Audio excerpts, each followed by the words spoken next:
I'm Malcolm Brahams, and this is my mother, Minna Brahams. She was known as Grandma Minna to her 6 grandchildren. She died in 1991.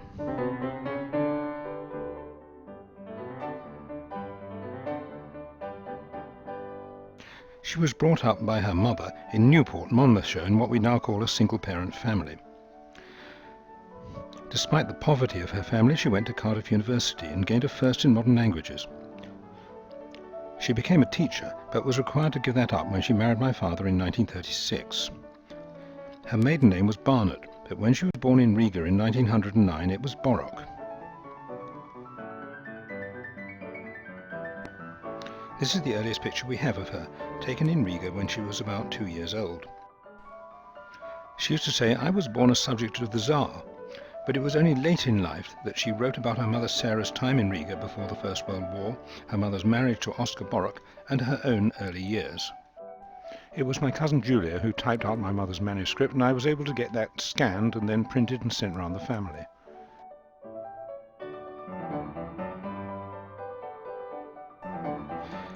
Her brother Monty was also born in Riga in 1912. We now know his birth name was Solomon BOROK. Like my mother, he overcame his early disadvantages. He served in the RAF in Italy during the war. He went to Oxford and became a successful solicitor. Here are the young Minna and Monty, perhaps in their teens, and a much earlier photo when they were known as Minka and Monka, probably taken not long before my grandmother brought them back to Newport. And here is my grandmother, Sarah Barnett, born Sarah Solomon in Abersychan, South Wales, the second in a family of 9. I knew her well because while I was growing up in Reading, she also lived in Reading in a flat not far from our family home.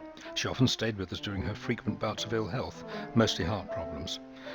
She never spoke of her husband, and it was only recently we became curious about him. It was my sister Carolyn and her husband Stuart who persuaded Diana and myself to join them in a voyage of discovery in July 2011. Right, I'm very grateful for my sister Carolyn here for arranging the trip to Riga. We promised ourselves a trip there for many years, we never actually got round to it. Carolyn, what prompted you to actually do it? Well, we saw an advert in a newspaper about a few days in Riga, and we saw the article in February and decided, right, this is it. So here we are at the Radisson Blu Hotel, looking across the wide river Daugava at the old city of Riga.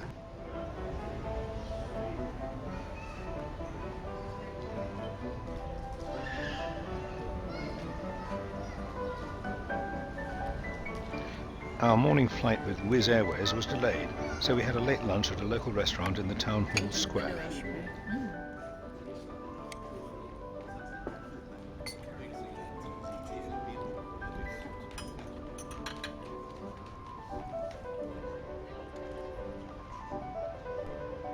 The old town has been well restored.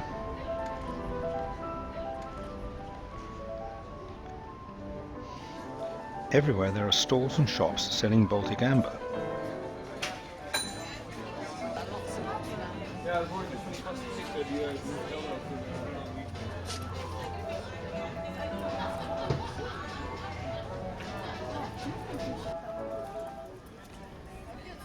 If you do decide to buy some amber at a stall, there's a dilemma. How do you know you're getting the real thing? We can give you a certificate that it is the real Baltic amber. If you buy amber on street, I don't know. I don't know that.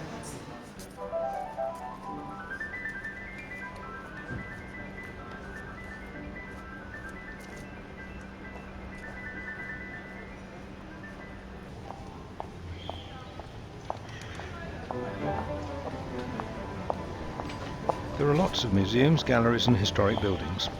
The Blackheads met at the Blackheads Hall. They were a group of bachelor merchants in the 15th century. They held concerts here.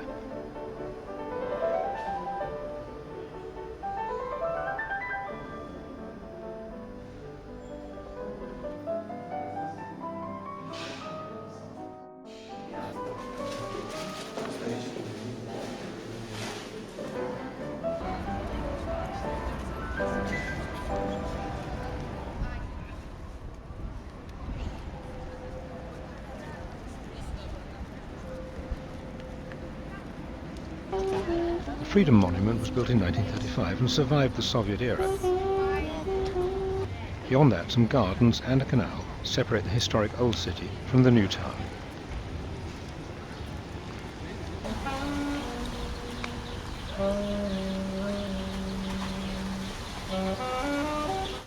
And we got a particular interest in Riga because our mother was born there.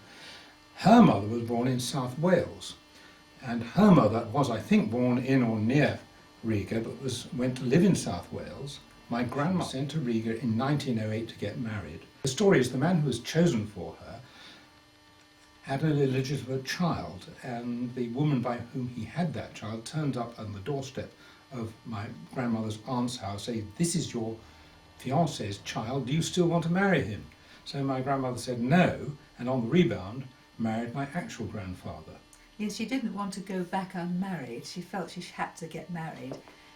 It's a shame she had a hard life in Wales and she thought she'd have a more comfortable life with this very rich man. And the position was that although she had two children, our mother and our uncle, she was very unhappy, and just before the First World War came back to live in South Wales with the rest of the extended family, even though they were very poor. After that, my grandmother never spoke about her husband. We only learned of his name, Oscar BOROK, really relatively recently. And it was partly because of that that first my cousins and then we decided to do a bit of research to try and find out a bit more about him. So we went to the archives in Riga, where we met a very unpleasant woman, and she did show us a couple of pictures of what our grandfather looked like, one when he was young and one when he was older, and that's about all as far as we got with it. And what she did tell us was first of all where he lived, and which was a house in a flat in a house in a very nice district, in the Embassy district of Riga. And she also told us that he died between the wars, he did not die in the Holocaust, which in a way was a relief. Having had a quick look at the city where our mother was born, the next day we had an appointment at the Latvian State Archives to find out more about our grandfather.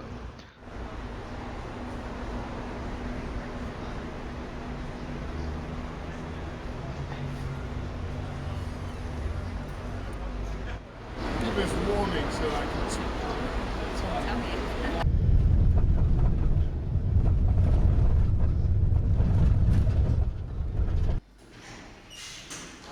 A rather severe receptionist. We're here to investigate our family roots.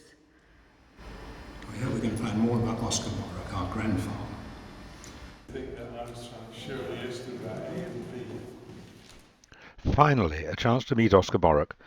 This is his passport issued in 1919. Later passport picture issued 10 years later. It looks like a case of hair today and gone tomorrow. Anyway, the archivist said we wouldn't get anything from her for some time, but was helpful in saying that she thought Oscar BOROK lived in Wilander Street in the new town. So, we crossed the Drugava again to find the street where he lived. There's a hotel, look.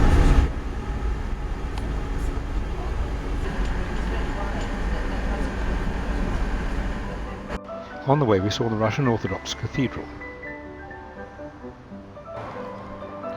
During the period of Soviet domination it was used as a planetarium, but now it's a place of worship once more.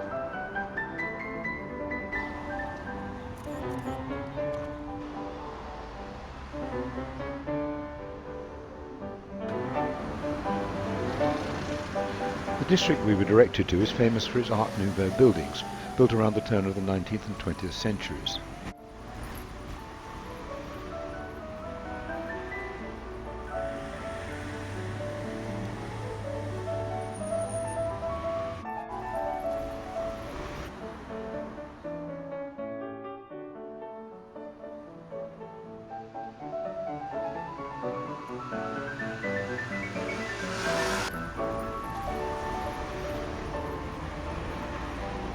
The archivist told us Oscar had lived in one of those buildings in Wilander Street. We're in Wilander Street as well, and as far as we know, this is the building where our grandfather, Oscar BOROK, lived.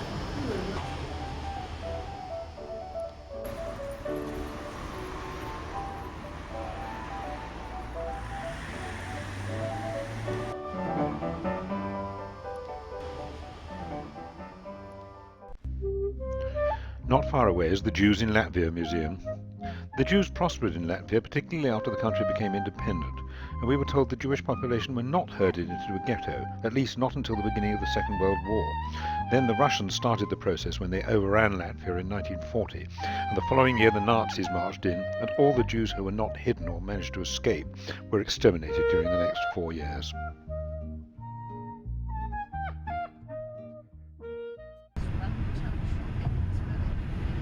The next day we had a break from history and went to the seaside, the Jurmala district, which is a string of resorts on the Baltic coast.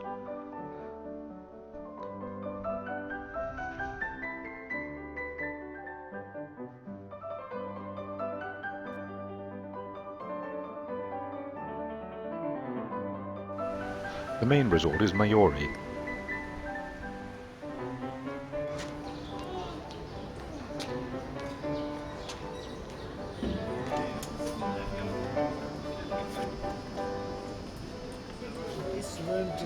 It's too heavy for me. I wouldn't wear it. It's nice, but I couldn't wear it. I know I couldn't wear it. I prefer something smoother. Some of the villas in Majori look quite luxurious, but Latvia's best-known poet, Jānis Rainis, and his wife Aspasia had a modest summer house here in the early decades of the 20th century. Without any heating, wooden buildings with white painted furniture. Yes. It was bought together with the house. That was very first, last years of 19th century and first decades of 20th. And he put this sheet of paper on such small wooden desk and in such a comfortable way. Rainis' handwriting was very bad, and there was always problems with it. Although we'd taken a taxi to get to Jurmala, we returned to Riga by train.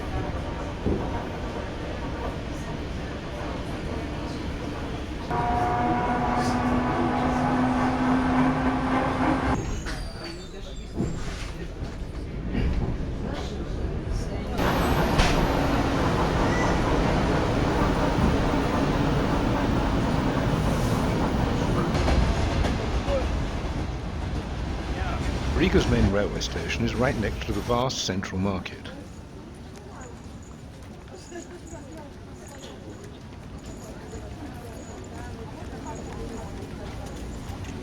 This is where the locals shop, and here there are not many signs of Baltic amber.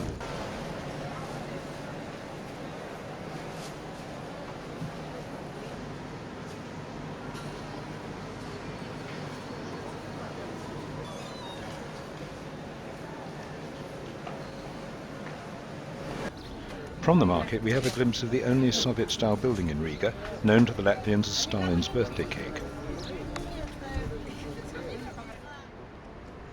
On the final day of our short trip to Riga, we travelled a few miles out of town to the outdoor ethnographical museum, which gave us a taste of traditional Latvian rural life.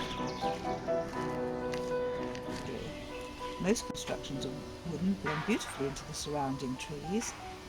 Pleasure just to walk among them.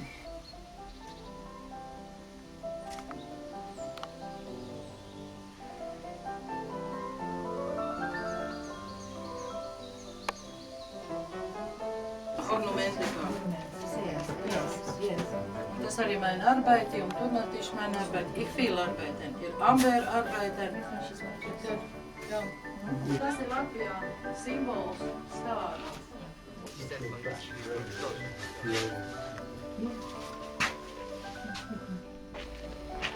We can go up this hill to see the homestead and the windmill, or we can go over there to see what it is.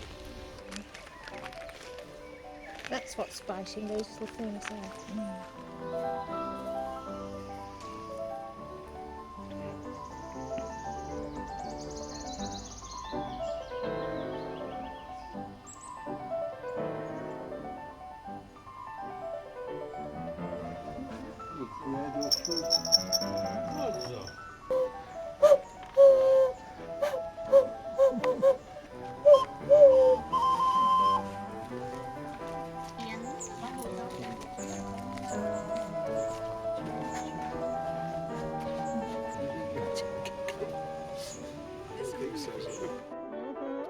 We're waiting for our foods, us hungry peasants.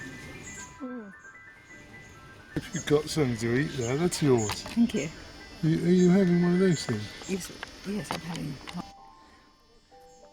picnic in the woods.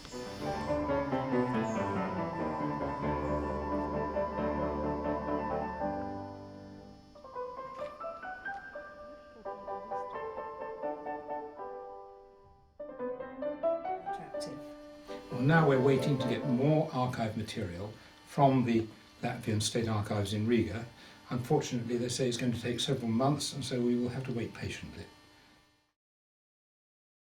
We were in Riga at the beginning of July 2011, but it took until November for the Latvian State Archives to send us the material they promised. Some of that we've seen already. The picture of my grandfather with a moustache and a fair amount of hair, which was attached to his passport in 1919, and a much more hairless Oscar BOROK taken from his passport issued in 1929. They also sent us a dossier, which is quite interesting. First of all, it says that he was born in Dvinsk, which is now called Daugavpils, and that he married my grandmother Sarah, daughter of Moses Solomon, also from Dvinsk. Secondly, we thought he lived in Valanders Street, but no, it says he lived in Penenu Street and one or two other places with unpronounceable names. The person in Valanders Street was a cousin or another relation who notified his death. Thirdly, we had the impression he was a timber merchant, and it seems that's not so. He had a draper's shop. Also, it says that he was divorced in Riga in 1927. Now, we certainly didn't know that. My mother doesn't mention it in her book, and I just wonder if my grandmother knew it. We certainly knew she was a widow, but not that she'd been divorced several years before her husband's death. And it also reports that he did die of tuberculosis in 1935.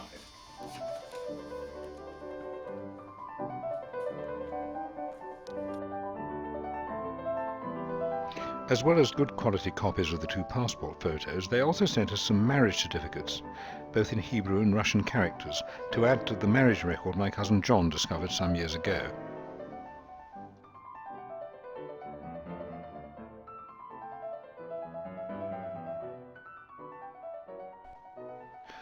For the most astonishing picture of all, we didn't have to go to Riga at all.